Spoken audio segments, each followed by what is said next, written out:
Hello नमस्कार दोस्तों, आज हम पढ़ने वाले हैं क्लास 10th का केमिस्ट्री। इसमें हम लोग पढ़ेंगे क्लास नंबर 3। क्लास नंबर 3 आप लोग अगर नहीं देखे हैं क्लास नंबर 1 और 2 तो उसको सबसे पहले देख लीजिएगा।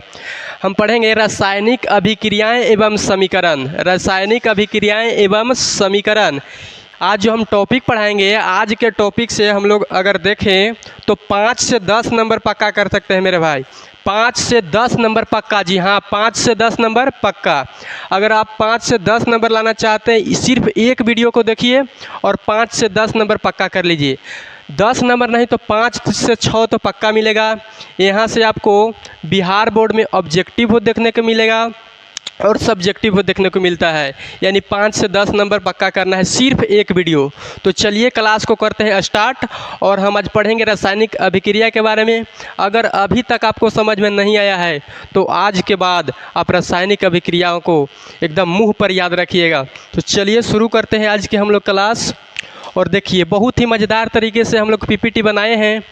अभी तक आपने कभी नहीं देखा होगा इतने अच्छा से फिगर डायग्राम के साथ हम लोग डिज़ाइन किए हैं। अभी तक ऐसा यूट्यूब पर क्लास 10th के लिए कुछ नहीं किया गया है। तो आप सभी से निवेदन है कि वीडियो को शुरू से लेकर अंत तक ज़रूर देखिए। तो चलिए क्लास को करते हैं स्टार्ट मेरे भाई। और पढ़ रहे हैं हम लोग शिखर सीरीज में क्लास नंबर 3 पढ़ेंगे रासायनिक अभिक्रियाएँ पार्ट नंबर 3।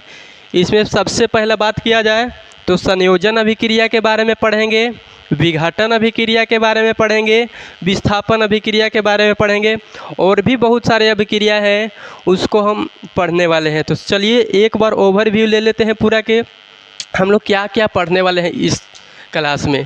तो आप लोग सबसे पहले समझिए कि संयोजन अभिक्रिया क्या है उसको बताएंगे, विघटन अभिक्रिया क्या है उसको भी बताएंगे और बहुत ही आराम से हम लोग चलेंगे। विस्थापन अभिक्रिया भी बताया जाएगा, द्विविस्थापन अभिक्रिया भी बताया जाएगा मेरे भाई। तो इस वीडियो को शुरू से लेकर अंत तक ज़रूर देखिएगा। तो चलिए शुरू करते हैं हम लोग और चलते हैं पहला स्लाइड पर।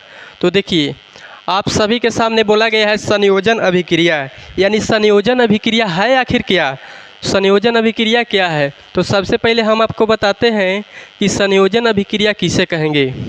तो समझिए हम आपको बताए थे कि तीर का जो निशान होता है, तीर का जो निशान होता है वो तीर के निशान के इधर साइड वाला को क्या बोलते हैं, तो इधर साइड वाला को बोलते हैं अभिकारक। इधर वाले को क्या बोलते हैं मेरे भाई, तो बोलिएगा कि अभिकारक बोलते हैं। और जो तीर के बाद होता है उसको क्या बोला जाता है, तो इसको प्रतिफल बोला जाता है या फिर इसी को उत्पाद भी बोल सकते हैं। अंग्रेजी में बात किया जाए तो प्रोडक्ट बोलते हैं। समझ में आया कि नहीं आया। तीर के जो इधर साइड वाला रहेगा उसको अभिकारक बोलेंगे और तीर के जो बाद बनेगा उसको प्रतिफल बोलेंगे। यहाँ तक किसी को दिक्कत न है, किसी को दिक्कत होना भी नहीं चाहिए। तो चलिए आगे हम लोग बात करते हैं कि संयोजन अभिक्रिया क्या है। तो देखिएगा जो संयोजन अभिक्रिया है, संयोजन अभिक्रिया बात करते हैं हम लोग संयोजन अभिक्रिया के बारे में। तो देखिए मेरे भाई संयोजन अभिक्रिया आपको बहुत ही आराम से समझाएंगे। तो देखिए मान लीजिए कि दो अभिकारक मिलकर एक नए पदार्थ का निर्माण करेगा, उसी को बोलते हैं संयोजन अभिक्रिया। यानी दो या दो से अधिक अभिकारक मिलके एक नए प्रतिफल का निर्माण करेगा, उसी को बोलते हैं संयोजन अभिक्रिया। जैसे मान लीजिए कोई ए नाम के अभिकारक है और कोई बी नाम के अभिकारक है, कोई ए नाम के अभिकारक है और कोई बी नाम के अभिकारक है। और जब ये दोनों मिलेगा तो मिलने के बाद बन जाएगा ए बी।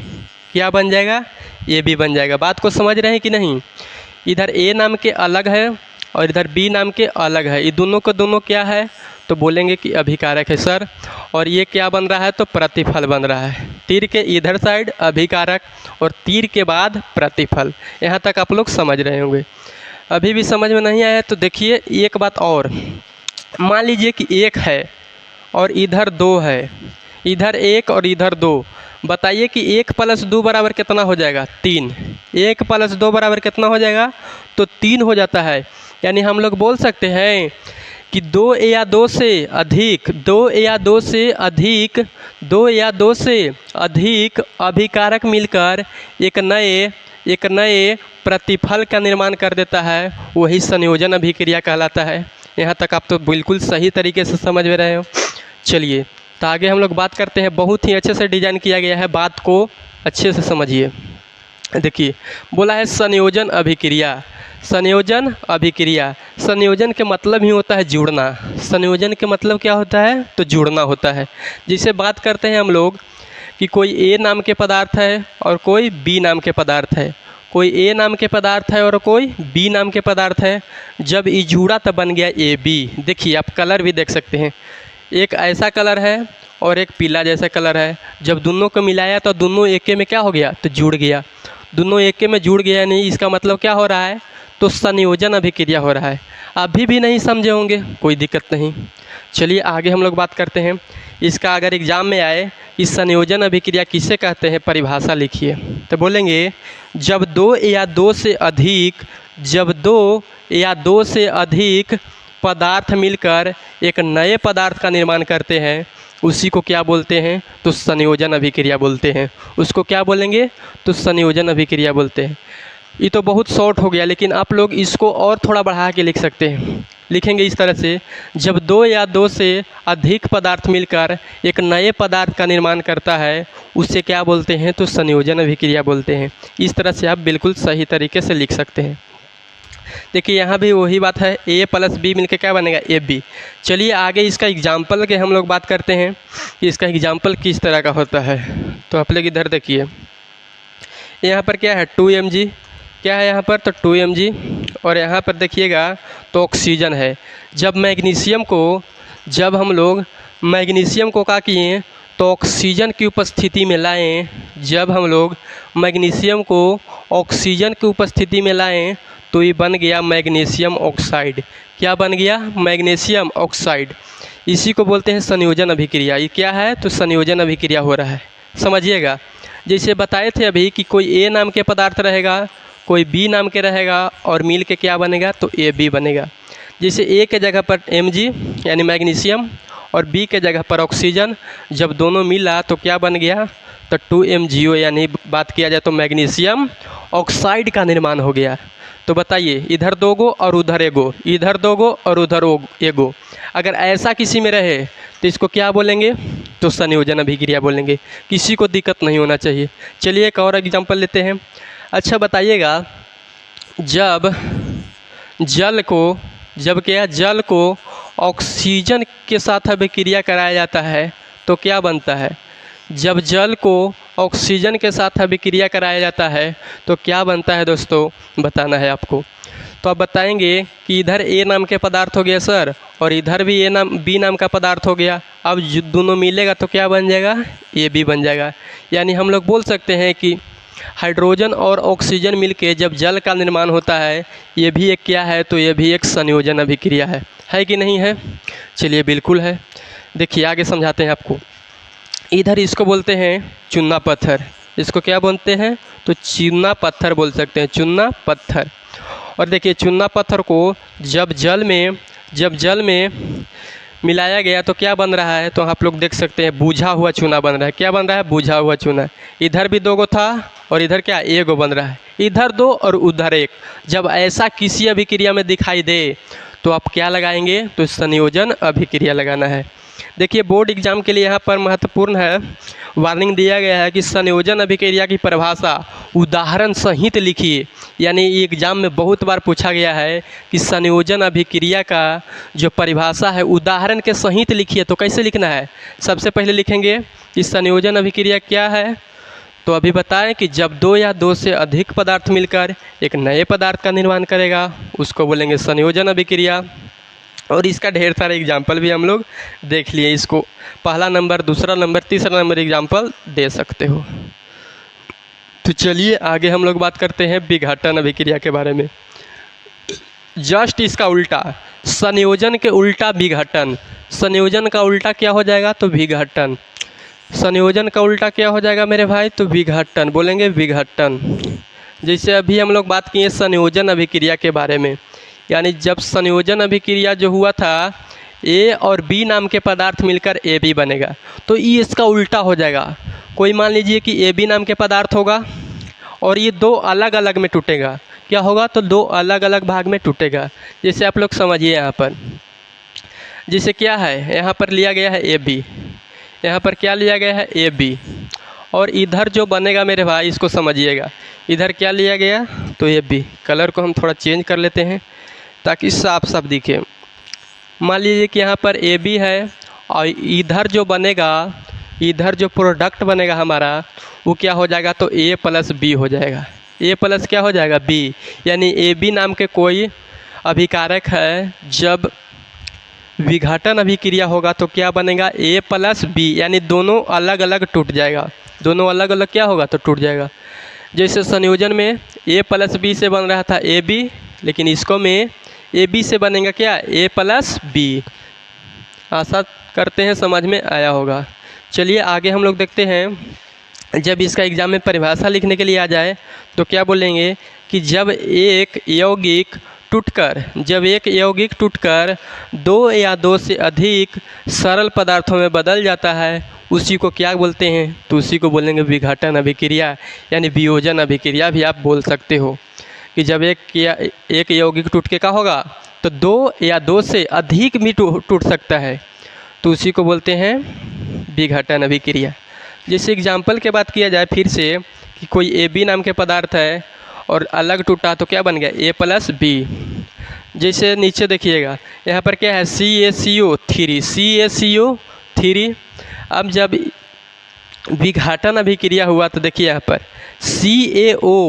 CaO अलग हो गया और CO2 अलग हो गया, यानी इधर एक था इधर क्या था तो एक था, यानी बोल सकते हैं हम लोग कि मान लीजिए कि इधर ए बी है और इधर क्या हो गया ए प्लस बी में टूट गया, ये है ई बी है, हो गया कि नहीं। चलिए इसी को बोलते हैं विघटन अभिक्रिया। चलिए विघटन अभिक्रिया के प्रकार, विघटन अभिक्रिया के कुछ प्रकार भी हैं आप लोग देख सकते हैं। ऊष्मीय विघटन, विद्युतीय विघटन और प्रकाशीय विघटन होता है। आप लोग इसको देख सकते हैं। इसको छोड़ दीजिए, अभी नहीं समझ में आएगा कोई दिक्कत नहीं, जब हम लोग प्रकाशीय विघटन पढ़ेंगे तब आपको बताएंगे। चलिए अगले बात करते हैं विस्थापन अभिक्रिया के बारे में। किसके बारे में तो विस्थापन अभिक्रिया के बारे में हम लोग बात करते हैं। बात को समझिएगा यहाँ पर कि विस्थापन अभिक्रिया क्या है। तो देखिए ए प्लस बी सी है और यहाँ पर ए सी प्लस बी। अभी आपको हड़बड़ाना नहीं है, बात बिल्कुल समझ में आएगा, आराम से देखते जाइए। जैसे यहाँ पर ए प्लस क्या है बी सी और वहाँ पर ए सी प्लस बी, विस्थापन अभिक्रिया है, इसका मतलब इधर वाला उधर चल जाता है और उधर वाला इधर आ जाता है। आप लोग समझिएगा यहाँ पर देखिए ए अकेले है कि नहीं, ए अकेले है, यहाँ पर बी सी जुड़ा हुआ है, लेकिन जब इधर जाएगा तो ए प्लस सी ए सी हो जाएगा और इधर बी अकेला हो जाएगा। जबकि यहाँ पर ए अकेला था लेकिन उधर अकेला नहीं रहेगा, समझ गए कि नहीं। यहाँ पर बी सी अकेला रहेगा लेकिन यहाँ पर खाली बी रहेगा, समझ गए। तो जब इसका एग्ज़ाम में परिभाषा लिखने को आ जाए तो क्या लिखेंगे कि जब अधिक क्रियाशील तत्व कम क्रियाशील तत्व को उसके यौगिक से हटा देता है उसी को बोलते हैं विस्थापन अभिक्रिया। जैसे यहाँ पर देख सकते हैं कोई Zn नाम के है, कोई CuSO4 है। जब यहाँ पर देखिएगा कि ZnSO4 हो गया प्लस Cu हो गया कि नहीं। जिसे बात करेंगे हम लोग तो यहाँ पर मान लीजिए कि कोई एक है और यहाँ पर कोई एक है, दो गो इधर दो गो उधर, कोई दिक्कत नहीं। यहाँ पर जब देखेंगे तो Zn अकेला है, लेकिन यहाँ पर Zn और SO4 जो है यहाँ पर आके जुट गया और यहाँ पर जो Cu है यहाँ पर अकेला है। तो इसी तरह से अगर होगा अभिक्रिया तो उसको बोलेंगे विस्थापन अभिक्रिया। एक और एग्जांपल है आप सभी के सामने, इसको जब आप देखिएगा यहाँ पर देखिए Fe प्लस CuSO4 है, जब अभिक्रिया हुआ तो FeSO4 हो गया प्लस Cu। Fe जो था SO4 में जुट गया और Cu क्या है तो अकेले रह गया। चलिए आशा करते हैं समझ में आया होगा। चलिए चलते हैं हम लोग अगला अभिक्रिया पर, जिसका नाम है द्विविस्थापन अभिक्रिया। इसको दोहरा विस्थापन भी कहीं कहीं लिखा रहता है। तो द्विविस्थापन अभिक्रिया क्या होता है, इसको में दोनों विस्थापन होगा। पहले एक जुड़ रहा था, अब इसमें दोनों अदला बदली कर लेगा। क्या होगा तो अदला बदली कर लेगा। जैसे यहाँ पर ए बी है, यहाँ पर क्या है सी डी। यहाँ देखिए ए के साथ है बी जुड़ा है, ए के साथ है बी जुड़ा है, लेकिन जब इधर जाएगा तो ए के साथ है डी जुड़ जाएगा, ए के साथ क्या होगा तो डी जुड़ जाएगा और बी सी के साथ जुड़ जाएगा। समझ रहे हैं कि नहीं। अब देखिए AD तो हो गया, और C किसके साथ जुड़ेगा, तो C B बच रहा है तो B के साथ जुड़ेगा। इसी को बोलते हैं विस्थापन अभिक्रिया। जब परिभाषा की बात किया जाए तो जब दो यौगिक अपने आयनों का आदान प्रदान करते हैं, यानी दोनों यौगिक क्या किया, तो अपने आयनों का आदान प्रदान कर लिया, इसी को बोलते हैं क्या, तो द्विविस्थापन अभिक्रिया बोलते हैं। जैसे यहाँ पर एग्जाम्पल देखेंगे, AgNO3 प्लस NaCl क्या बनेगा, तो AgCl प्लस NaNO2, ये जो होता है अब छेप के रूप में बनता है, नीचे बैठ जाता है। आपको आगे दिखाएंगे। जैसे यहाँ पर Ag है, NO3 के साथ जुड़ा है, लेकिन जब यहाँ पर देखिएगा तो AgCl के साथ जुड़ गया, हो गया कि नहीं। अब यहाँ पर Na किसके साथ जुड़ेगा, तो NO3 के साथ। Na किसके साथ जुड़ा, तो NO3 के साथ जुड़ा कि नहीं। चलिए आशा करते हैं समझ में ये भी आया होगा। तो चलिए मेरे भाई अब बात करते हैं हम लोग अवक्षेपण अभिक्रिया के बारे में। बहुत ही अच्छे से समझाएंगे आपको, बहुत ही अच्छे से समझना भी है।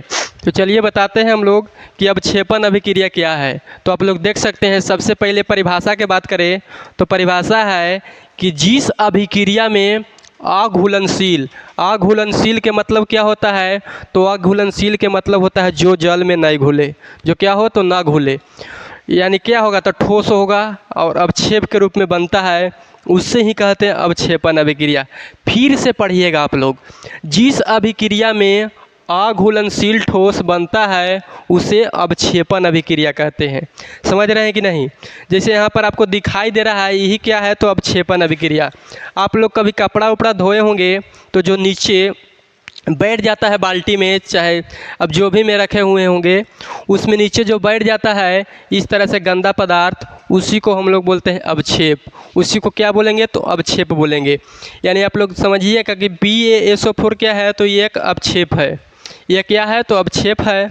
जब यहाँ आप लोग देखिएगा तो BaCl2 प्लस Na2SO4 जब अभिक्रिया हुआ तो क्या बना, BaSO4 और 2NaCl, और ये BaSO4 जो है इसी को बोलते हैं हम लोग अवक्षेप। इसी को क्या बोलेंगे मेरे भाई, तो इसी को बोलेंगे अवक्षेप। समझे कि नहीं। Ba यहाँ से है, समझिएगा, Ba यहाँ से आया और SO4 यहाँ से आया, Cl2 यहाँ है यानी Cl, और यहाँ पर क्या है, इसको थोड़ा सा हम लोग और मॉडिफाई कर देते हैं। मान लीजिए कि यहाँ पर कुछ है, Na2 आएगा इधर से, Na2 रहेगा इधर, और Cl2 यहाँ से आएगा, Cl2। जब इसको मॉडिफाई करेंगे तो मान लीजिए कि 2 को हम आगे लिख देते हैं, काहे कि Na2 है, 2 को आगे लिखेंगे तो ये Na हो जाएगा, और क्या बन जाएगा, तो Cl बन जाएगा। जो 2 हो जाएगा ये दोनों के लिए हो जाएगा, Na के लिए भी हो जाएगा और Cl के लिए भी हो जाएगा। इसी को यहाँ पर लिख दिया गया है। चलिए आशा करते हैं आपको समझ में आ गया होगा। आगे हम लोग चलते हैं तो समझते हैं कि विस्थापन और द्विविस्थापन, विस्थापन और द्विविस्थापन, इसको मेरे भाई बोला जाता है, इसको इस तरह से भी बोल देता है एकल विस्थापन। विस्थापन को एकल विस्थापन भी बोल देता है। चलिए हम आपको बता देते हैं इसको क्या बोलेंगे, तो एकल विस्थापन बोलेंगे दोस्तों, और इसको हम लोग बोलेंगे द्विविस्थापन तो है ही, इसको दोहरा विस्थापन भी बोलता है। क्या बोलता है, तो दोहरा विस्थापन भी बोलता है, याद रखिएगा। चलिए अब हम लोग दोनों में अंतर समझते हैं, विस्थापन वर्सेस दोहरा विस्थापन यानी द्विविस्थापन। जैसे ये जो है, एक तत्व दूसरे को हटाता है, एक तत्व क्या करता है, दूसरे को हटा देता है, एक तत्व दूसरे को हटा देता है। जैसे मान लीजिए कि यहाँ पर A है, लेकिन यहाँ पर क्या हो गया AC, यहाँ पर BC है तो यहाँ पर क्या हो गया B, यानी एक तत्व को दूसरे को हटा दे रहा है। यहाँ पर जब बात करेंगे कि आयनों का आदान प्रदान नहीं होता है, यानी जब बात करेंगे हम लोग तो विस्थापन अभिक्रिया में आयनों का आदान प्रदान नहीं होता है, लेकिन द्विविस्थापन में तो आदान प्रदान हो जाता है। जैसे यहाँ पर देखेंगे कि A है, यहाँ पर क्या है BC, यहाँ पर A और यहाँ पर BC जब देखिएगा तो A के साथ है वहाँ पर क्या हो गया, तो C हो गया और B अकेला बच गया। यानी इसको में सिर्फ एक विस्थापित होता है, एकल विस्थापन यानी सिंगल डिस्प्लेसमेंट, इसको में एक विस्थापन होगा। जैसे इसको में देखेंगे हम लोग तो दोनों यौगिक आयन बदलते हैं। जब देखिएगा तो यहाँ पर AB है, मान लीजिए AB, यहाँ पर A के साथ है क्या हो गया, तो D हो गया। बदला कि नहीं बदला, आयन बदल रहा है। जब आगे बात करेंगे हम लोग तो है C है जो D के साथ है, C किसके साथ है, तो D के साथ, लेकिन यहाँ पर C किसके साथ हो गया, तो बी के साथ हो गया, यानी आयनों का आदान प्रदान भी हो गया और दोनों यौगिक आयन बदलते हैं। तो ये जो था सिंगल विस्थापन और दोहरा विस्थापन में अंतर था। चलिए हम लोग समझ गए, अब चलते हैं हम लोग आगे। चलिए देखिएगा इसको, जो हम लोग जितना पढ़े हैं उसको एक ओवरव्यू है, इसको अच्छे से देखिएगा। जैसे संयोजन अभिक्रिया के बारे में अभी पढ़े हैं हम लोग, तो संयोजन जो होगा A + B, दो अभिकारक मिलके एक क्या बनेगा, तो ये क्या बनेगा, तो बोलिएगा आप लोग क्या बनेगा, तो एक बनता है प्रतिफल बनेगा। क्या बनेगा, तो प्रतिफल बनेगा। इसको हम लोग प्रोडक्ट भी बोल सकते हैं और उत्पाद भी बोल सकते हैं। चलिए आगे बात करते हैं हम लोग। विघाटन अभिक्रिया पढ़े, इसको क्या बोलेंगे, तो वियोजन अभिक्रिया भी बोल सकते हैं। इसको क्या बोल सकते हैं मेरे भाई, तो इसको हम लोग वियोजन अभिक्रिया भी बोल सकते हैं, कोई दिक्कत नहीं होगा। वियोजन अभिक्रिया, वियोजन, इस तरह से भी इसको हम लोग लिख सकते हैं। जैसे समझिए, ये जो होगा मिल के बनता है, ये क्या बनता है, तो टूट के। जैसे ए बी है, इधर इधर क्या है, तो ए बी है, लेकिन इधर जब देखिएगा तो ए अलग हो गया और बी अलग हो गया, यानी टूट रहा है।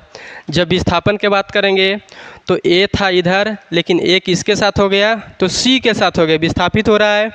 यहाँ पर बी सी है, लेकिन बी सी तो इसके साथ आ गया, तो सिर्फ क्या बच रहा है, तो बी अकेले हो जाएगा, यानी इसको बोलते हैं हटाना। यहाँ पर क्या हो रहा है, तो हट रहा है एक दूसरे से, इसको में से उसको में चल गया, इसको में से यहाँ आ गया, अकेला हो गया। लेकिन इसको में जब बात करेंगे तो दोनों आयन के क्या होगा, तो आदान प्रदान होगा। जैसे देखेंगे यहाँ पर ए बी है और यहाँ पर सी डी है, ए अभी बी के साथ है, लेकिन उधर जब जाएगा तो बी के साथ नहीं रहेगा। ए बी के साथ है ना, लेकिन जब उधर जाएगा तो ए किसके साथ हो जाएगा, तो डी के साथ हो गया कि नहीं। और बी जब उधर जाएगा तो क्या बच गया, सी, यानी सी के साथ। अगर बात करेंगे हम लोग सिंपल भाषा में, तो समझेंगे कि इधर भी दो गो, इधर भी क्या गो रहेगा, दो गो, और उधर भी दो गो। जब इस तरीक़ा से दिखाई दे तो चाहे तो एकल विस्थापन होगा, चाहे फिर द्वि विस्थापन हो जाएगा। लेकिन जब दोनों आयन के आदान प्रदान होगा तब बोलेंगे द्वि विस्थापन। अगर सिर्फ एक आयन के आदान प्रदान हो रहा है तो बोलेंगे विस्थापन। समझ रहे हैं कि नहीं। चलिए चलते हैं हम लोग आगे कि बोर्ड परीक्षा के लिए महत्वपूर्ण बिंदु, यानी आज के हम लोग जो टॉपिक पढ़ें अभिक्रिया के बारे में, यहाँ से बोर्ड एग्ज़ाम के लिए कौन कौन बिंदु महत्वपूर्ण है। तो सबसे पहले आपको हम समझाए थे कि संयोजन अभिक्रिया क्या है। तो पूछता है एग्ज़ाम में कि संयोजन अभिक्रिया की परिभाषा एवं उत्तर दे। मेरे भाई भी आई है। चलिए आगे बात करते हैं कि विघटन अभिक्रिया के तीनों प्रकार, विघटन अभिक्रिया के तीनों प्रकार कौन कौन है उसको लिखना है। तो एक ऊष्मा है, एक विद्युत है और एक प्रकाश वाला है। चलिए आशा करते हैं आप लोग लिख दीजिएगा अगर आपसे पूछा जाए तब। अगला है विस्थापन एवं द्विविस्थापन अभिक्रिया में सटीक अंतर। आपको हम अभी ही समझाएं विस्थापन और द्विविस्थापन अभिक्रिया में अंतर। चलिए देखिए आगे क्या है, अवक्षेपण अभिक्रिया के उदाहरण। अवक्षेपण अभिक्रिया भी पता है और अवक्षेपण अभिक्रिया के उदाहरण भी हम लोग समझ गए। तो मेरे भाई समझिए कि आपका जो है यहाँ से शुरू में ही बोले कि 5 से 10 नंबर पक्का है, तो आपको पक्का है, इसमें कोई दोहरा वाली बात नहीं है। जब देखेंगे कि सभी रासायनिक समीकरण लिखकर याद रखें, जब इसको याद रखिएगा तभी पक्का है, नहीं तो सिर्फ वीडियो देखने से कुछ नहीं होगा। इसको क्या करेंगे हम लोग, तो कॉपी में लिख लेंगे ताकि आगे चल के हम लोग एग्ज़ाम के टाइम इसको रिवीजन कर सके। चलिए अगली क्लास में हम लोग क्या पढ़ेंगे उसके बारे में भी समझ लीजिए, ताकि आपको अगला क्लास में कोई दिक्कत ना हो। जैसे देखिएगा आगे हम लोग पढ़ेंगे ऑक्सीकरण। क्या पढ़ेंगे, तो ऑक्सीकरण पढ़ेंगे एवं अपचयन अभिक्रिया के बारे में पढ़ेंगे। उसके बाद संक्षारण क्या होता है इसको भी समझेंगे। और विकृत, और क्या है, तो विकृत गंधिकता। विकृत गंधिकता क्या होता है बहुत लोग के नहीं पता है, ये भी हम लोग बहुत ही आराम से समझते जाएंगे। यानी अगला क्या है, बिहार बोर्ड के महत्वपूर्ण प्रश्न एवं ट्रिक के साथ आएंगे हम लोग आगे। समझ रहे हैं कि नहीं। तो आप सब इसी तरह से मेहनत करते रहिए, मेहनत करते रहें, सफलता ज़रूर मिलेगी। यानी जब आप मेहनत करते रहिएगा तो सफलता ज़रूर मिलेगा। तो आप सभी को धन्यवाद करते हैं।